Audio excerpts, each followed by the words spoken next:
Və sonda Asan Xidmətdə 100 milyonuncu vətəndaş müraciəti qeydə alınıb. Həmin müraciət yeni doğulmuş İnci Kamallının anası Göyçək Kəmalzadə tərəfindən 7 saylı Bakı Asan Xidmət Mərkəzinə edilib. O, övladı üçün Ədliyyə Nazirliyinin həyata keçirdiyi doğumun qeydə alınması xidmətindən yararlanıb. Vətəndaşa bu münasibətlə simvolik hədiyyə təqdim edilib.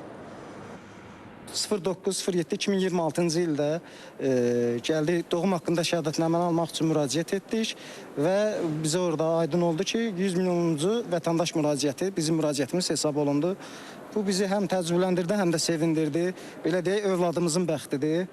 Asan bizə çox doğmadır, çünki özüm də Asan Xidmətdə könüllü kimi fəaliyyət göstərmişəm. Eyni zamanda nigahımız da Asan Xidmətdə qeydə alınmışdır. İndi isə 100 milyonuncu müraciətçi olmaq bizi çox sevindirir.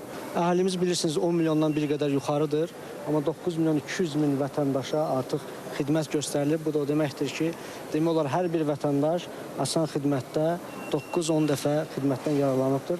Və ən əsası Cənab Prezidentin Asan Xidmət qarşısında qoyduğu vəzifə vətəndaş məmnuniyyətini təmin etməkdir ki, burada da vətəndaş məmnuniyyəti 99,9% təşkil edibdir.